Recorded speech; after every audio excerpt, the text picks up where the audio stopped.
Tengo el honor de presentar al doctor José Gorrasi, quien es doctor en ciencias médicas, es médico especialista en cardiología por la Universidad de la República de Uruguay, con diploma de especialización en emergentología y diploma de posgrado en gestión de servicios de salud. Es especialista en medicina interna y especialista en medicina intensiva. Es profesor agregado del Departamento de Emergencia de la UDELAR. Es docente de la especialidad de medicina intensiva en la Facultad de Medicina de la misma universidad. Tiene publicaciones en revistas con revisión arbitrada sobre monitoreo hemodinámico, estrés oxidativo y nitrativo, disfunción esplácnica en la sepsis, shock experimental por taponamiento cardíaco, shock séptico, efectos de la acumulación de fluidos sobre la motilidad intestinal y la falla orgánica, entre otros. Doctor José Gorrasi intervendrá con el tema choque indiferenciado, estableciendo la diferencia. Bienvenido, doctor. Es para nosotros un honor que esté conectado ya. Buenas noches y muchas gracias por la invitación. Eso es lo primero que les tengo que agradecer la amabilidad de habernos invitado a los docentes de Uruguay a participar en esta tan grata sesión con colegas de América y Latinoamérica. Voy a comenzar entonces con la presentación, compartiendo.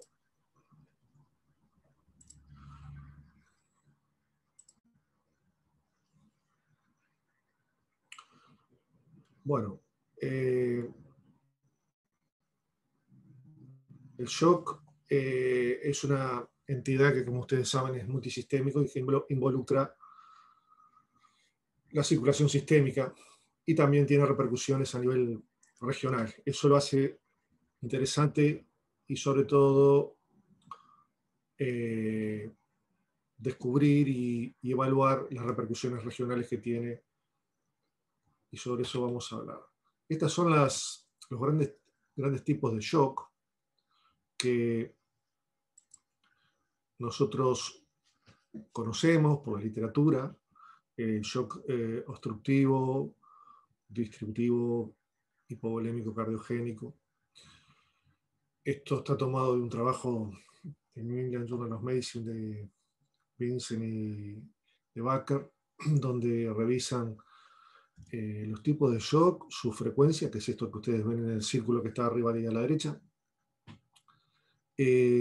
Dependerá del escenario clínico donde estamos, la frecuencia del mismo. Por ejemplo, acá ustedes ven que esto es un trabajo que está hecho desde la visión de la medicina intensiva, y el shock que tiene mayor prevalencia es el shock distributivo o séptico, en su mayoría, ¿no? Con menor incidencia el cardiogénico y hipovolémico y el obstructivo. Como ustedes sabrán, cuando evaluamos desde el área de emergencia, cambia, siendo el hipovolémico casi tan prevalente como el shock séptico.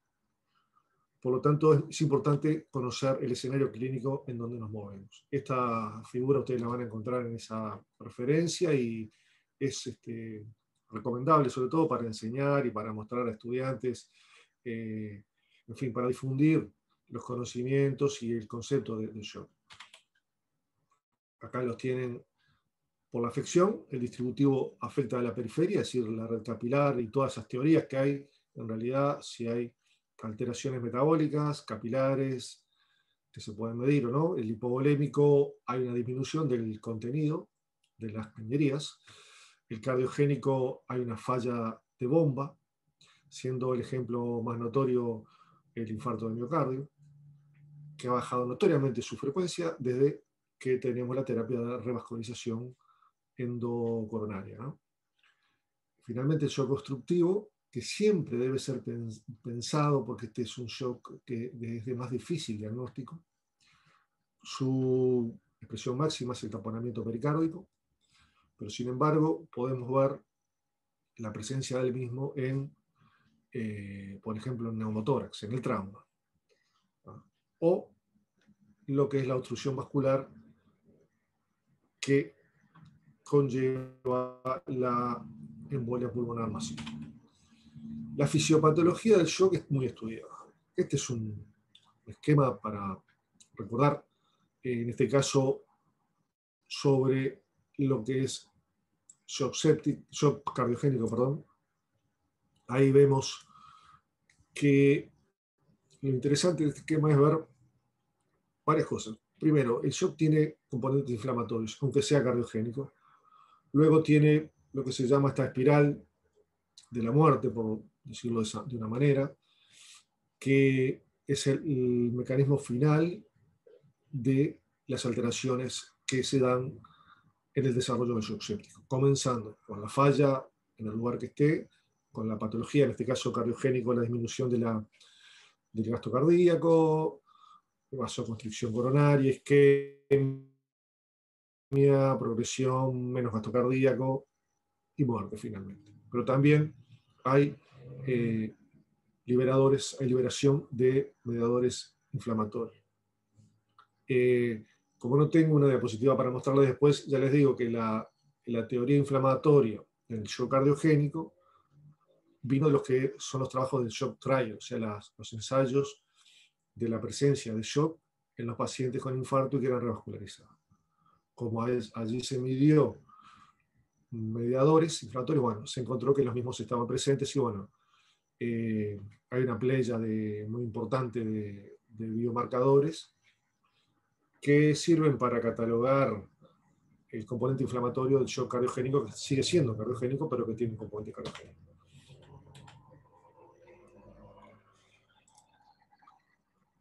Este cuadro es una modificación de la definición de 1992 de sepsis, y de shock séptico. Allí pusieron que la sepsis era la interrelación de la inflamación, la infección, la bacteremia, pero también pusieron otras entidades que tenían inflamación. En ese momento los investigadores y el consenso acuñó el término SIRS, que fue un término que ya se usa cada vez menos, que habla de una respuesta inflamatoria sistémica. Sin embargo, es de interés para interpretar el shock. ¿Por qué? Yo acá le agregué el círculo shock. Porque el shock no séptico se presenta en una cantidad de situaciones clínicas, por ejemplo, sangrado digestivo aumentado, trauma, intoxicaciones, quemados, pancreatitis. Y ese shock tiene componentes inflamatorios y no es infeccioso, pero sin embargo tiene componentes inflamatorios. Por lo tanto, me pareció interesante unir la presencia de shock dentro de este gran esquema, que es una adaptación del consenso de sepsis del 92, que luego fue modificado, pero sin embargo es de interés para mostrar. Bueno, para ejemplificar la dificultad de lo que se conoce como shock indiferenciado o choque indiferenciado, voy a usar el término vernáculo, digamos, para entendernos.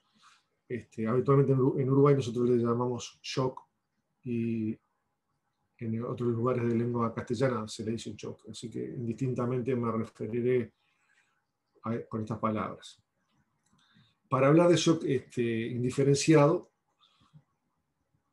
que es el cuadro clínico con una capacidad de agredir y amenazar la vida con un origen no claro, por eso es indiferenciado. Entonces yo traje una historia de las historias habituales que vemos en pacientes. Este es un hombre de 70 años, revascularizado, nuestras poblaciones van cambiando, ¿verdad?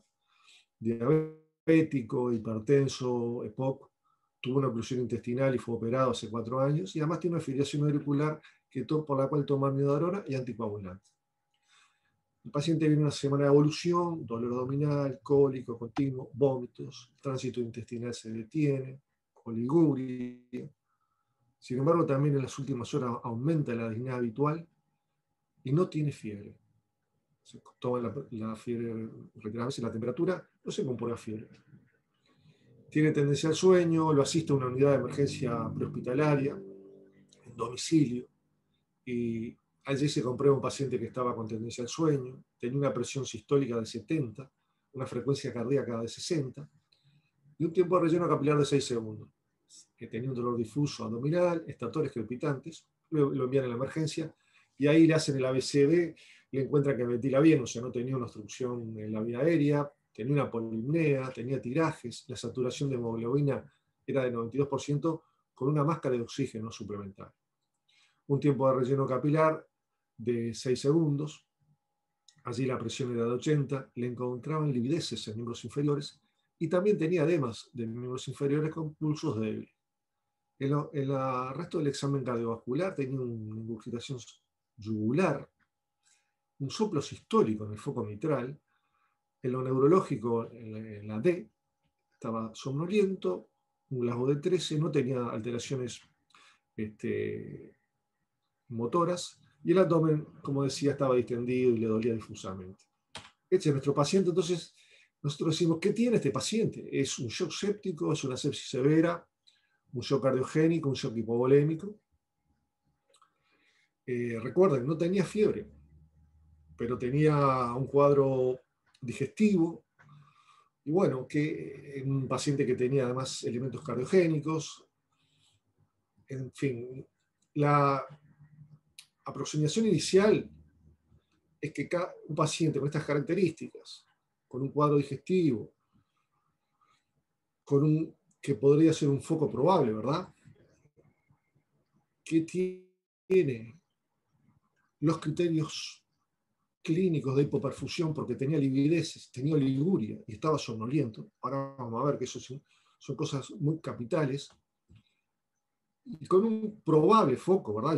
Este paciente no tenía fiebre, tenía estertores crepitantes, pero eran bilaterales. Nuestro primer planteo tiene que ser hacia la causa más grave y tratable, por lo tanto, ¿verdad? Y además que debe motivar la realización de estudios en consecuencia. Entonces uno plantearía, bueno, es un shock séptico, tiene hipoperfusión, tiene un foco probable, ¿verdad? No es sepsis porque tiene shock. Shock cardiogénico, bueno, tiene otros elementos que nos lo alejan, ¿verdad? Por ejemplo, tiene un tiempo de relleno capilar extendido. Shock hipovolémico, no hay un foco claro o una historia clara que nos oriente a la presencia de hipovolemia, sabiendo que la hipovolemia es de difícil diagnóstico. Lo que nosotros podemos es sospechar si hay una alteración de la volemia, pero de ninguna manera este paciente no tiene ni pérdidas, ni vómitos profusos, a pesar de que tenía vómitos. Podría hablarse que tuviera un tercer espacio, porque tenía un abdomen distendido. O sea, bien, estas cuestiones las estamos poniendo para plantearnos el cara inicial. ¿Por qué? Porque si yo digo, no, este paciente tiene un shock hipovolémico y no actúo en consecuencia, voy a dejar de lado una enfermedad con muchísima mortalidad cercana al 80%, como es el shock séptico. Por lo tanto, yo tengo que pensar que tiene un shock séptico, ¿verdad? Esa sería la primera aproximación.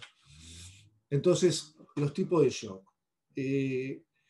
Buscando la literatura, que sobre shock, ¿verdad? Vamos a encontrar muchas publicaciones, pero sin embargo, hay una cosa que es el consenso, que es válido aún, consenso de shock de la Sociedad Europea de Medicina Intensiva, que se hizo en 2017 y se revalidó en 2014, que definió el shock, y bueno, ahí tienen la definición que ustedes muy bien sabrán, de este consenso en el cual yo me voy a basar para hacer comentarios de esta historia y agregado de algunas otras evidencias.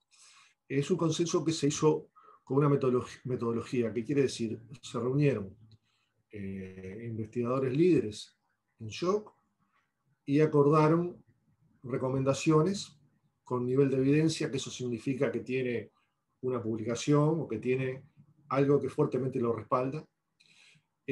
Otras le dijeron de buenas prácticas, que quiere decir que la mayoría lo haríamos por razones fundadas en fisiología o alteraciones fisiopatológicas, pero que no tenemos una evidencia clínica clara, y otras que son de acuerdo, que le llamaron declaraciones de hecho.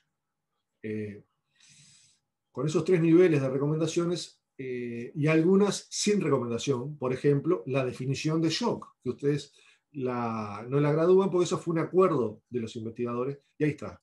Lo primero es una alteración de la circulación pero que amenaza la vida y que tiene una inadecuada utilización de oxígeno por la célula. ¿Qué se hizo en relación a la presión arterial?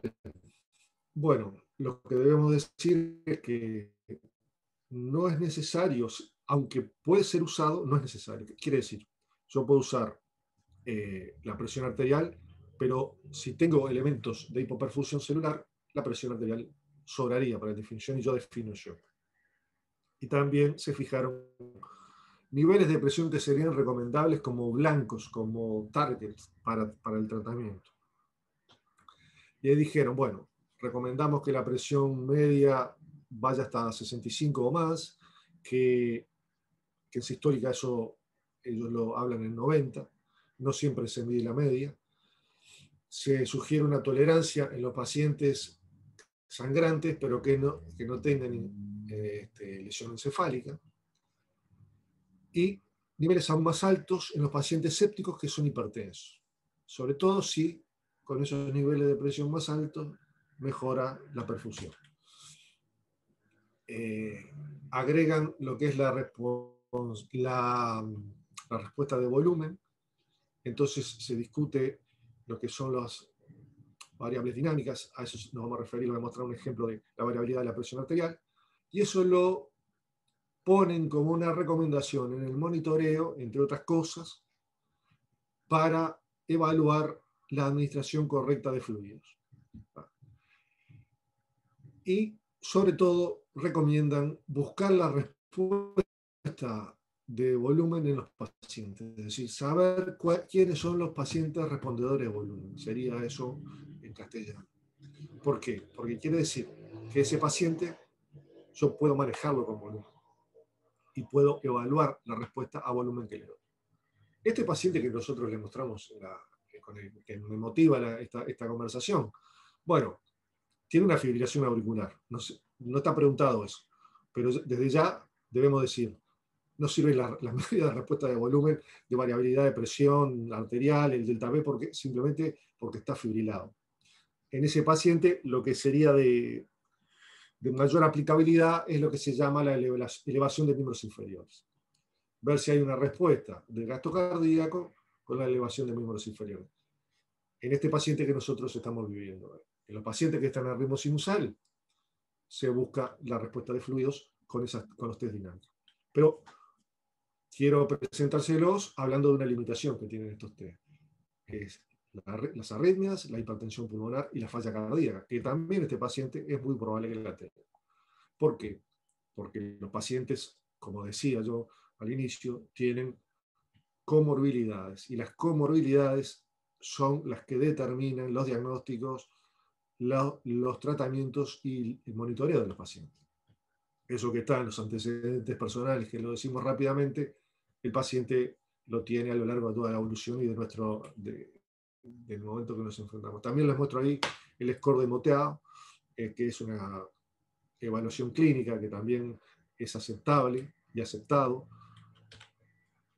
Y bueno, seguimos con el paciente. Entonces, ¿qué paraclínica le vamos a solicitar de inmediato? El paciente está en el área de reanimación de la emergencia con un shock que planteamos que era séptico, aunque no lo sabemos, pero lo planteamos. Entonces, queremos saber, lo estamos estabilizando, ¿qué paraclínica le vamos a hacer? Y bueno, estas preguntas pueden ser las 4 correctas, puede haber una, pueden estar todas mal. Dependiendo de la estabilidad del paciente, yo tengo que saber qué tipo de foco tiene o dónde lo tiene o si tiene un foco. Entonces, puedo hacer una aproximación inicial con una radiología de tórax, pero si tiene un cuadro abdominal que a mí me sugiere un componente abdominal de este shock, tengo que hacer una tomografía de tórax y abdomen ni bien el paciente esté trasladado. La ecografía transtorácica será de evaluación, lo vamos a ver más adelante. Esa sería la paraclínica de inicio, ¿verdad? Que yo creo que si tenemos que darle un punto, o sea, poner cuál es la más importante, diríamos la A, tomografía de tórax y abdomen. Este paciente viene por ese lado, ¿no? Bien, la causa del shock dijimos, bueno, nuevamente, decimos es la sepsis con shock séptico. ¿Puede tener hipovolemia grave por tercer espacio? Bueno, puede ser una eventualidad. Seguramente tiene tercer espacio, pero no sabemos si determina hipovolemia ese tercer espacio. No es un paciente con una cirrosis, ¿verdad? ¿Tiene taponamiento cardíaco? Bueno, esto está puesto porque tenía ingurgitación yugular, pero también, esa es otra cosa que quiero comentarles. O sea, pacientes que están con polipnea, con mucho trabajo respiratorio, como es el caso de nuestro paciente, pueden tener ingurgitación yugular por aumento de la presión intratorácica motivada por el aumento del trabajo respiratorio. Entonces, pueden tener ingurgitación yugular. Este paciente la tenía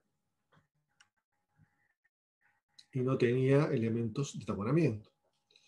Este paciente tiene isquemia, infarto de miocardio con miocardio. Bueno, vamos a ver, porque en realidad no sabemos si tiene isquemia o tiene infarto. La clínica no es de infarto, para empezar, ¿verdad? Bien claro, esta clínica no orienta a esto. Pero ¿por qué ponemos esto? Porque el paciente tiene una cardiopatía isquémica porque fue revascularizado, y eso también es muy importante. ¿Por qué es importante? Porque sirve para diagnóstico, sirve para tratamiento y sirve para el sostén hemodinámico de este paciente. Además de todo lo otro que le vamos a hacer que ya está aceptado por las guías de sepsis. Entonces le daríamos un electrocardiograma que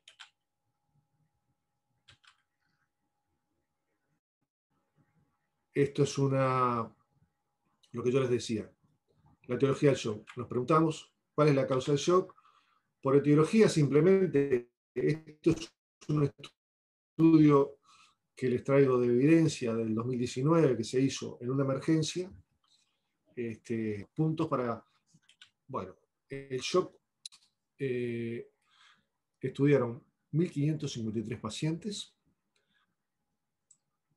y encontraron en frecuencia 27% distributivo, 23% no séptico distributivo, cardiogénico 14, hipovolémico 30. Recuerden lo que yo les comenté, esto es emergencia, esto es la presentación inicial del shock. Es donde, por otra parte, debemos decir, donde hay mayor impacto de las medidas diagnósticas y terapéuticas es en este momento, cuando el individuo está llegando a la emergencia, que vamos a hacer todos los conceptos de resucitación y reanimación de estos pacientes. Y el obstructivo en este caso era 1%, 0,9. Otros, que no fueron aclarados, 3,7. Pero vean que en emergencia, la prevalencia del hipovolémico es casi igual o mayor que el séptico. Y también predominan otros que son distributivos, pero no son sépticos, que son esos, pancreatitis, intoxicaciones, los quemados, etc. Intoxicaciones por anticálcicos, por ejemplo. Entonces, pensemos en todas estas etiologías. Es un trabajo muy, muy interesante.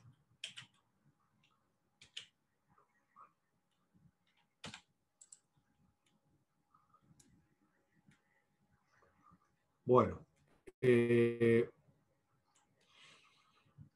vamos a solicitar lactato.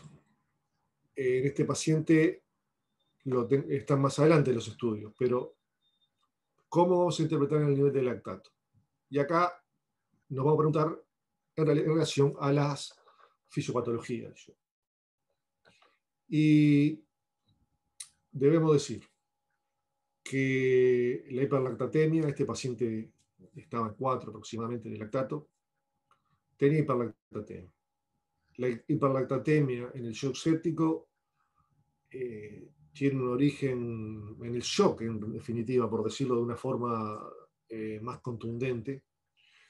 Si bien pues es multifactorial, el principal mecanismo de hiperlactatemia es la hipoxia celular. Si bien puede haber estímulo adrenérgico que motive hipercatabolismo, que haya una alteración en el aclaramiento del lactato, la mayor alteración que existe es la hipoxia tisular y también la disfunción mitocondrial en grados extremos. Eso se explica por la heterogeneidad del lecho capilar. Aunque el lecho capilar, y eso se ha visto muy bien con los experimentos y los trabajos de microcirculación, en donde se ve que hay zonas que están bien y zonas que están mal. Las zonas que están mal perfundidas, esas generan lactato.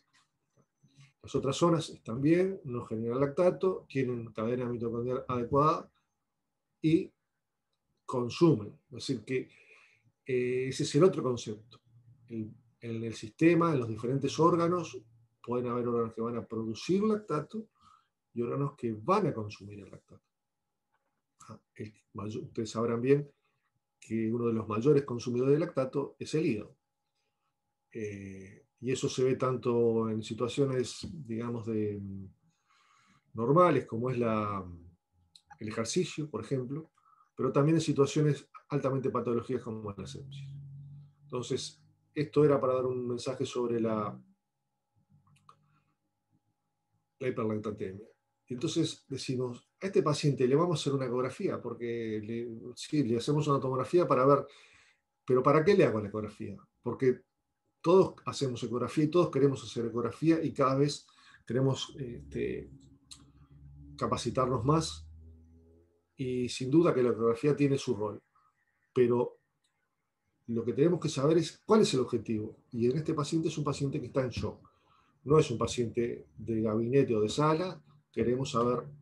Entonces, y en esto sí, hay algunos estudios que son del grupo de Atkinson de la Sociedad Americana de Emergencia, que también ellos evalúan el uso de la ecografía POCUS, ¿no? La ecografía focalizada en emergencia, y qué utilidad tiene. O sea, cuánto cambia la terapéutica usar la ecografía en shock.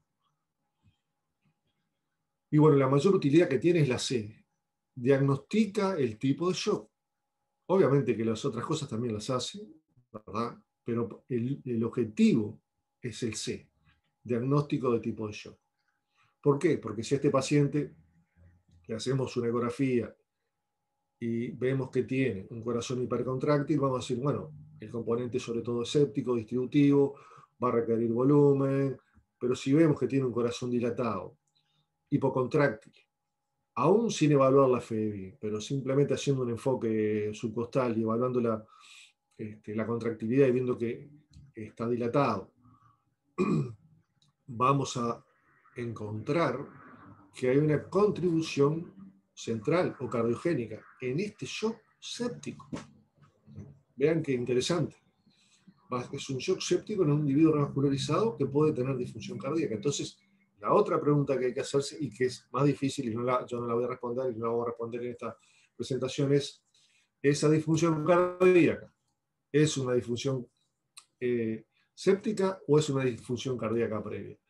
Bueno, por la clínica nos vamos a orientar a que sea una disfunción cardíaca previa, porque en realidad este paciente tiene una cardiopatía, tiene una fibrilación auricular, es hipertenso, fue revascularizado. Pero hay otras formas de monitoreo para catalogar que están más allá del alcance de esta charla. Entonces, para el diagnóstico tipo de shock. Y luego decimos, ¿cómo vamos a tratar a este paciente? Y nos preguntamos, esta yo tendría que buscar la más correcta, porque todas son más o menos correctas si ustedes la ven, pero hay una que es más correcta. Le doy volumen y si no responde vasopresor. Incorrecta. ¿Por qué? Ahora lo vamos a ver. Le doy vasopresores solamente porque tiene edema pulmonar. También es incorrecta, porque el vasopresor debe ser usado en la reanimación inicial del shock. Le hago ventilación invasiva para mejorar el edema pulmonar y el transporte de oxígeno. Recuerden cómo estaba este paciente. Saturaba 90, tenía máscara, tenía 35, estaba somnoliento y muy fatigado. La correcta es la D. Eso es una de las cosas principales, que en el shock se trata mejorando el aporte de oxígeno a los tejidos. No con un objetivo, como los trabajos de Shoemaker de la década de los 70.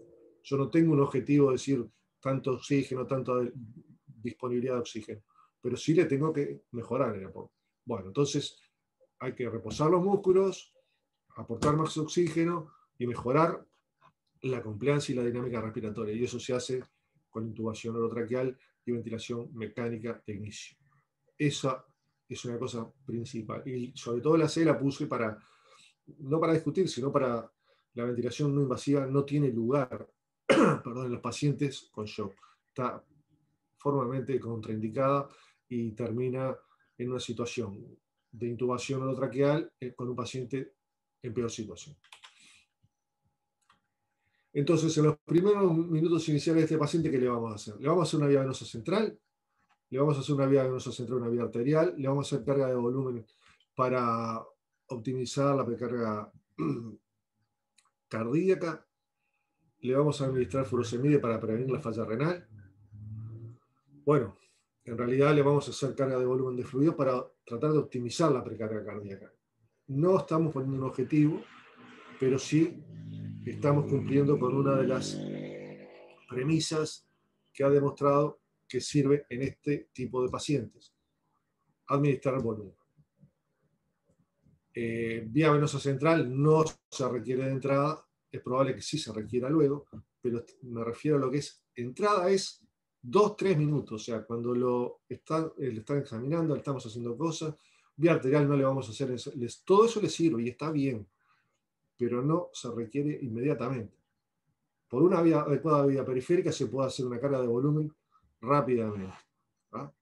Y si se logra una vía central, bueno, también está bien, pero no hay que demorarse haciendo eso. Se debe administrar volumen, porque volumen es tiempo, y volumen es oxígeno para la perfusión celular.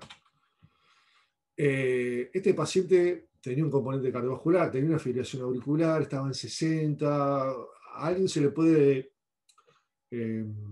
ocurrir, vamos a tratarle la fibrilación auricular porque así lo vamos a sacar de este cuadro tan catastrófico y lo vamos a restaurar. Bueno, obviamente que eso está contraindicado, no hay que hacer nada de eso. Si el trastorno del ritmo contribuye en el componente del shock, bueno, puede ser. Recuerden, tenía 60 por minuto y estaba fibrilado. Seguramente contribuye en la medida que crónicamente ya esta fibrilación auricular disminuía el llenado del ventrículo izquierdo al no tener el componente auricular del llenado del ventrículo izquierdo. ¿Tiene edema pulmonar por insuficiencia cardíaca por aumento de la presión venocapilar? Bueno, eso podría ser si fuera un shock cardiogénico sin un componente séptico. En los pacientes con sepsis hay hiperpermeabilidad pulmonar aún sin aumento de la presión venocapilar, o sea, aún sin falla cardíaca. Pero este paciente además tiene falla cardíaca, o sea que eso es mixto. Y así es la realidad. La realidad es compleja y sobre todo en los 70 años, pacientes con estos terrenos, la realidad es así y es intrincada. ¿La ingurgitación yugular indica falla del ventrículo derecho por sepsis?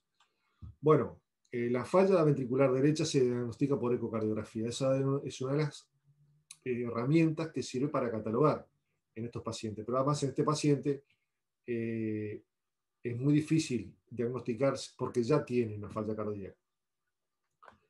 Puede hacerse un diagnóstico prospectivo. Bueno, vamos a seguir. ¿Es posible un componente hipovolémico en este paciente?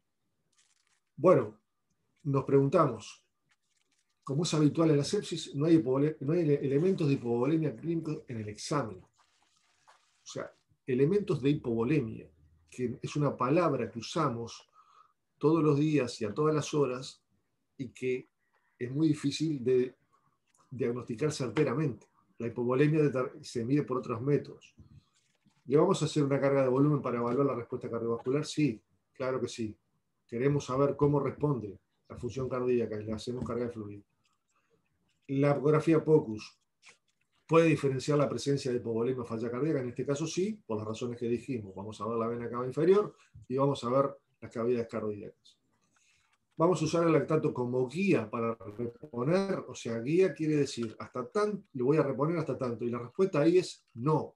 El lactato caracteriza la alteración celular, metabólica y de la perfusión en el paciente con shock, pero no ha demostrado ser una guía adecuada como para poner un blanco, o sea, un objetivo final del lactato. Hay muchos trabajos, fue muy tentador, bueno, no es recomendable. Es recomendable usarlo. Hablando de lo que es la ecografía, trajimos esto, que es lo que dice la evidencia. Si la etiología del shock, la ecografía POCUS sirve para... Bueno, entonces esto fue lo que yo les comenté. Esto es de un estudio de marcadores de de resucitación en hipotensión no clara, ¿verdad? Que podía ser este paciente. El grupo de Paul Atkinson, como se los mencioné, y ellos concluyen que, miren qué interesante, porque uno diría, bueno, la ecografía ayuda muchísimo, y no encuentran diferencias significativas en los marcadores de resucitación fisiológicos y bioquímicos. Ahí estaba exceso de base, los valores de presión, los valores dinámicos de reacción de fluidos, con y sin el uso de protocolos POCUS en los pacientes con shock de etiología no conocida. Sin embargo, dice que no somos capaces de excluir mejoras en los pacientes individuales o en sets específicos de shock, como podría ser de repente el shock set. Pero vean que es muy interesante este artículo, es del año 19 y creo que hay una actualización de 2020, que una cosa que parece una verdad ya inamovible puede ser controversial. Y también les recomiendo que vean este trabajo, es muy interesante. Lo que creo que nos aporta es que nos va a hacer usar mejor la ecografía. Estos son protocolos de valoración del gasto cardíaco para determinar la falla ventricular en diferentes estados de shock. ¿Ah? Porque una de las cosas que la revisión de shock, del consenso de shock, se plantea es si se debe medir el gasto cardíaco sí o no. Y la respuesta es, ahora les voy a mostrar los que son las declaraciones de los investigadores. La declaración es que es no, de entrada, no, pero si ayuda, puede ser de utilidad, pero de entrada es no. Y si ayuda la ecocardiografía, sí, transtorácica, que es esto que les muestro acá, nos puede permitir calcular el gasto cardíaco por cualquiera de estos métodos. ¿Ah? Vamos a seguir adelante. Nos puede ayudar a identificar cuál es el origen de un gasto cardíaco inadecuado. Entonces, la ecografía es complementaria a las medidas invasivas, porque ve las cámaras, determina si hay alteraciones contráctiles, determina si hay obstrucción. Una de las cosas que es muy notoria en shock es cuando se usan inotrópicos o vasopresores, pero sobre todo inotrópicos, y en un estado de volemia disminuido, se puede generar obstrucción en el tracto de salida del ventrículo izquierdo. Y entonces dicen, tiene hipotensión, le hago noradrenalina, le hago más noradrenalina, le hago dobutamina, y lo que hago es autoperpetúo la obstrucción y autoperpetúo el shock. Entonces eso debe ser tenido en cuenta, porque la ecocardiografía ayuda en la elección de la droga para el corazón. De entrada es la noradrenalina, sin duda alguna, pero puede ser matizado. Pesquisa insuficiencias valvulares, etc. Sigamos. Entonces este paciente, como yo les decía, acá tengo los resultados, el electro tenía la FA, tenía un infradesnivel del ST en la cara anterior y un QRS ancho. Entonces, esa es una situación que uno puede decir, pero tienes que, bueno, pero lo que tenga a nivel cardíaco no motiva que se haga una intervención. Bueno, vamos a optimizar el gasto cardíaco, capaz que este paciente requiere una monitorización más avanzada con ecocardiografía seriada.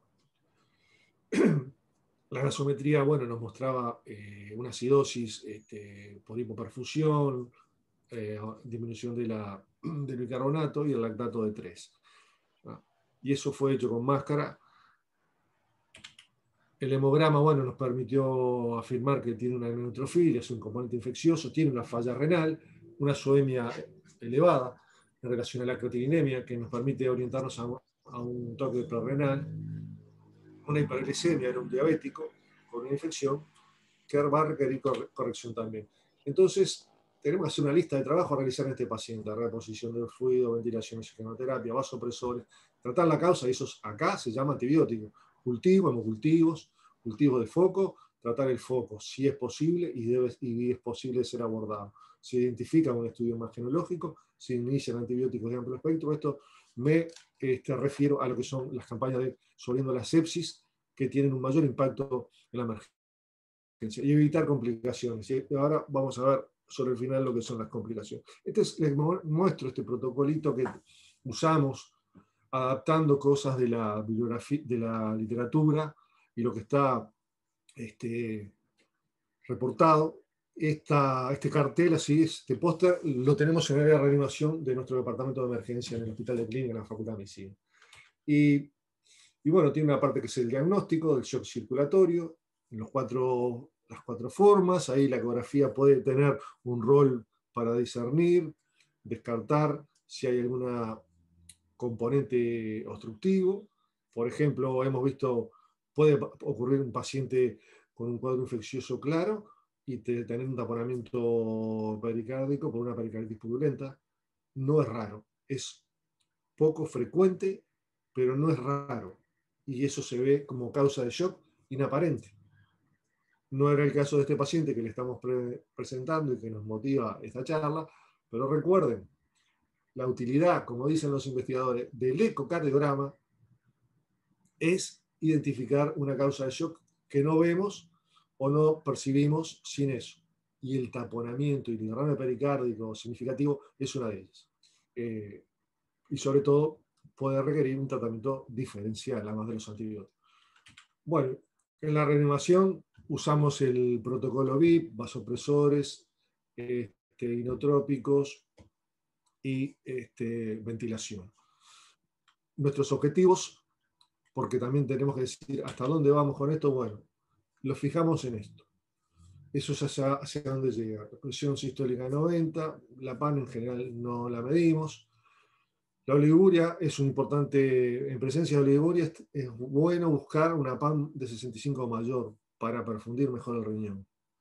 También considerar si hay hipertensión abdominal, no toco ese tema acá en este momento, pero lo debemos considerar cuando sospechamos algo, un cuadro abdominal. Bueno, si es un trauma consangrado, ¿no? Aceptable una PAN menor de 65. Se asocia TEC, el objetivo es 90, eso está en los trabajos ya conocidos. La saturación venosa central, mayor o igual de 70, una vez que tengan la vía central. Pusimos ahí como objetivo, porque eso está puesto en ese protocolo, pero en realidad, posterior a este póster, se ha demostrado que el lactato como objetivo no tiene mayor utilidad o no tiene una utilidad mejor que los objetivos clínicos en el manejo del shock. Sí tiene utilidad para catalogar. Las variables microcirculatorias son de investigación, así lo dicen, y las ponemos porque... y bueno, y esta es la otra, evitar complicaciones. ¿Cuál es la complicación? La sobrehidratación. ¿Por qué? Porque si administramos volumen sin un control, sin un objetivo y sin valorar en qué fase de la reanimación estamos, la progresión de esto va a determinar esas causas que en esta figura que tomamos de ese trabajo de revisión, empeora todo. Mejora la perfusión en horas, pero determina días de falla orgánica, por todo eso que ven ahí. Vamos a seguir. Y esto, que puede ser un poco complicado, pero se los voy a explicitar porque es muy aleccionador, porque en la emergencia, en estos pacientes, nuestra herramienta, además de todo, los pensamientos, los conceptos, es dar fluidos. Es toneladas de literatura. Fluido, fluido, fluido, fluido. Parece que es mejor la solución balanceada, o sea, en nuestro país, Ringer lactato, o puede ser Ringer acetato, etc. Pero una solución balanceada con contenido de cloruro bajo para no generar acidosis hiperclorémica. Pero bien, en este trabajo, los investigadores infundieron 2 litros de solución de Ringer. Es un trabajo que se hizo en pacientes de cirugía y acá veían lo que era la infusión en 1 hora, y luego cómo se liberaba. Y cómo los pacientes era menor y demoraba mucho menos en el compartimiento. Eso llevó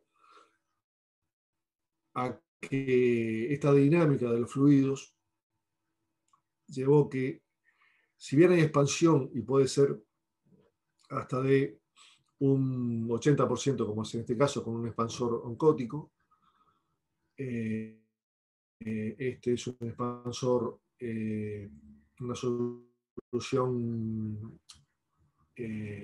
hidroelectrolítica, que en general da casi la misma expansión que un expansor, y usamos soluciones electrolíticas, me refiero a Ring, lactato o cloruro de sodio.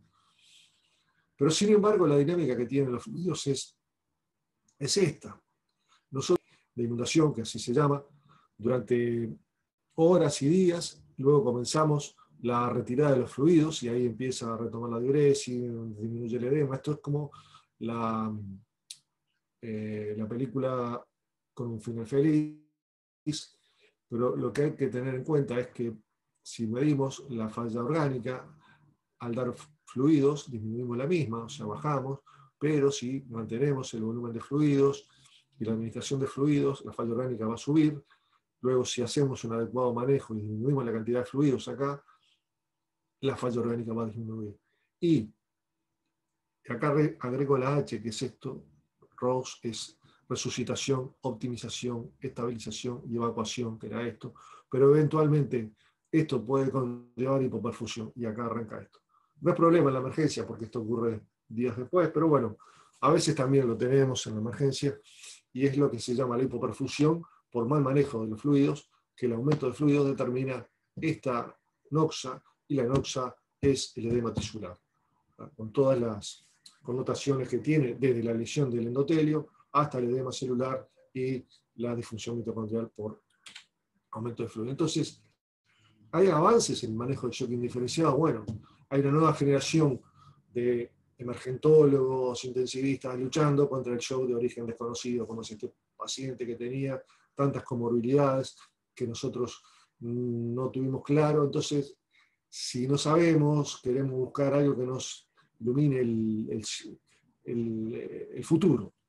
Sin embargo, el futuro es ver cuáles son las evidencias de resultado y la utilidad. Entonces, ¿qué avanzamos en el shock hasta ahora? Bueno, aplicamos protocolos y vemos que los protocolos sirven si los hacemos adecuadamente. Si usamos la ecografía en emergencias y áreas críticas, también nos va nos va a dar avances. Nuevos vasoactivos, bueno, yo no me voy a referir a lo que es una entidad que genera shock, una disfunción, que es una sepsis, que en realidad que es el shock en COVID. Ahí la fisiopatología del shock es diferente e intervienen los sistemas renina-angiostensina. Entonces ahí otros vasoactivos pueden tener un rol diferente, por ejemplo, en la endotelina, en fin, otros vasoactivos diferentes que actúan en otros receptores diferentes, no los alfa. Entonces, sin duda eso va a motivar que se conozcan más y nos va a brindar otras posibilidades, la vasopresina, la terlipresina, la reposición de fluidos guiadas, sí, eso vino para quedarse, las guías de sepsis, a aplicarlas, el manejo del síndrome coronario en un paciente con shock, nos referimos a los estudios shock y esto es igual a revascularización. Estrategia de resucitación del trauma y sangrado, o sea, la resucitación hipotensiva, el tratamiento con bloqueantes del sangrado, ácido tranexámico, buscar las comorbilidades y ver qué las enfermedades emergentes nos enseñan. En este caso nos referimos a lo que es el shock en el COVID, que muchas veces es refractario a los vasoactivos adrenérgicos. Entonces, voy a pasar rápidamente para mostrarles que muchos de los postulados que fuimos presentando y hablando, vienen de estas evidencias de este 2014 que los investigadores, y ellos hicieron 44 declaraciones, que son cada una de estas. Vamos a ir rápido, pero lo que voy a decirles es lo siguiente: las agruparon y están puestas en diapos diferentes, porque dijeron, la primera de la 1 a la 6 lo definimos y vemos que usamos en la clínica. No hay mayor cambio. Dicen, la insuficiencia que pone, en fin, lo que dijimos cuando iniciamos, usa la palabra disoxia celular, o sea, mal uso del oxígeno. Del oxígeno a nivel celular. Entonces, hay una frase que a mí me gusta usar y decir agudos, es muy fácil. ¿A qué nos dedicamos nosotros? Nosotros nos encargamos del metabolismo del oxígeno. Ya sea tratando una sepsis, ya sea ventilando un paciente, ya sea mejorando un edema pulmonar. Pero el resultado está ahí. Es la mitocondria.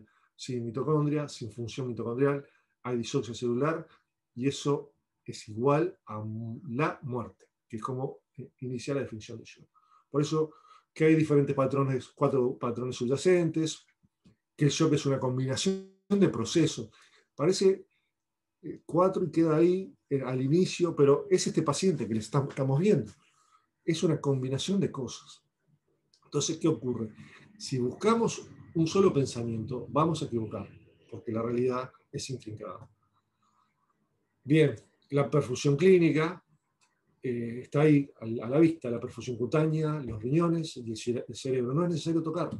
Bueno, toco para el relleno capilar, pero veo la piel si tiene lividez, si está fría o caliente, tipo de shock, riñón o oliguria, el paciente adormilado, tiene una alteración mental. ¿Qué nos sirven? Bueno, grandes variables, ¿verdad? Y son esas. La valoración habla de la presión. La presión no sirve, pero sirve como objetivo, es decir, no sirve para la definición, ¿verdad? Y hay una cosa que es muy importante, hablando de lo que es el control de riesgo y de daño, esta declaración 10. Cribado de rutina, es decir, yo si estoy en una situación guardia, una situación aguda, me tengo que preguntar, ¿este paciente se pondrá mal? ¿Podrá evolucionar el shock? Y eso es lo que permite la identificación temprana y la terapia adecuada. Si yo encuentro todos los pacientes ya con una evolución avanzada, que por ejemplo, el estudio PRINCEP, que es la médula de toda la investigación y los postulados de tratamiento de la sepsis, que es el estudio de River, que le voy a compartir el algoritmo para que lo vean, pero les recomiendo también que lo lean. Los pacientes de ese estudio, que era de una emergencia en Detroit, que es un lugar, como voy a decir, pobre dentro de la ciudad de Detroit, en la emergencia del hospital Henry Ford se llama ese hospital donde hicieron en el 2001, se publicó, lo hicieron antes. Si ustedes ven la descripción de la población, ven la tabla 1 de ese estudio, son pacientes hipergraves, todos tienen más de 4 de lactato, tienen falla cardíaca, bueno, son un poco parecidos a este paciente que les muestro, pero quiero decir, son pacientes ya avanzados. Este paciente que estamos viendo ya lleva una semana con su cuadro. Sirve medir el lactato y el lactato lo ponen en mayor o igual a 2 para asociarlo, pero no es exclusivamente, no es exclusivo. Entonces, de lactato, yo les muestro un trabajo ahí que hicimos hace unos años. Esto lo que estudia es un modelo experimental, pero acá comparamos dos formas de inducir la falla orgánica. El shock, la peritonitis y el taponamiento cardíaco. Y acá tienen, este trabajo está libre, lo pueden acceder en la literatura. Tienen taponamiento cardíaco, que es esta barrita de acá. Veamos el último, que es la fase inicial. Este es un estudio que duraba de entre 18 a 24 horas, un estudio en animales, en cerdos, estudio en grandes animales. Y esto es peritonitis. La hiperlactatemia es similar en ambos. Vean que está esto lo que medimos es la cantidad de lactato que entraba en el hígado. Y este es el lavado del lactato, y el que tiene menos es el taponamiento cardíaco, que es el que está peor. Entonces, ambos producen lactato, pero el estado de hipoflujo es mucho peor que el estado de sepsis. ¿Por qué? Porque el clínico hepático está afectado. Y eso no es un objetivo a tratar, pero es un buen concepto a saber. Entonces, en el monitoreo, bueno, también aporta esto y dice, ¿qué sirve? Y sí, hay que hacer monitoreo, hay que usar ecocardiografía cuando se puede. Si el paciente es complejo, puede ser usado lo que es la cateterización de arterial pulmonar u otros métodos. Reevaluar la frecuencia. Recomienda usar una vía arterial, esto es un paciente en shock que no responde, pero esto sería ya en una unidad de intensivo. Sugiere medir la presión, la saturación venosa central de oxígeno, la diferencia de PCO2 para evaluar y guiar la terapia en cierta medida. Las técnicas de microcirculación son para fines de investigación. Esto es la teoría que subyace a lo que es las saturaciones venosas de oximoglobina, y acá tenemos la que medimos, que es la saturación venosa central. Pero para entender, cuando hablamos de diferencias regionales, el shock tiene diferencias regionales porque los órganos son diferentes, consumen diferente, tienen un metabolismo diferente, por lo tanto la saturación venosas son diferentes. Nosotros usamos esto como expresión sistémica. Sigamos. Este es el esquema de Rivers. Hay una cosa que cuando ustedes lo vean se van a sorprender, pero termina con transfundir el shock séptico. Yo creo que nunca lo hice. Capaz que lo he manejado mal el shock séptico, pero nunca lo hicimos. Esto son críticas que se le hacen a este trabajo, que por otra parte es brillante, pero son comentarios. Estos pacientes estaban muy mal, esa sería una cosa a decir. Y entre otras cosas, no levantaban la saturación central porque tenían falla cardíaca, esa es otra cosa, y usaban dobutamina, inclusive con dobutamina no levantaban la falla cardíaca, la saturación central, y con eso era una indicación para que le hiciera transfusión de glóbulos rojos. Bueno, la presión arterial se recomienda medirla y contemplarla como un objetivo. 5 minutos, Este es otro... ¿sí? Bueno, voy a saltar esto que nos va a llevar mucho tiempo, pero esto hablaba de la repercusión hemodinámica de la ventilación mecánica, en donde este es un paciente en el que se le hace reclutamiento y hay una caída transitoria que luego se recupera. La respuesta de fluidos, bueno, lo que las guías recomiendan es evaluar el estado de volumen y la capacidad de respuesta de volumen. Y eso se hace con las medidas dinámicas, que no es la PVC. Las medidas dinámicas son medidas de variabilidad de variabilidad de la presión arterial con la ventilación mecánica. Para eso se debe tener un monitor adosado, algunos monitores ya lo tienen incorporado, algunos le dan la variabilidad.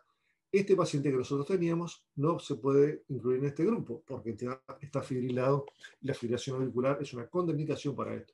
Tiene que tener un ritmo sinusal para ver la interacción pulmonar con la circulación cardíaca y determinar si este paciente responde al volumen o no.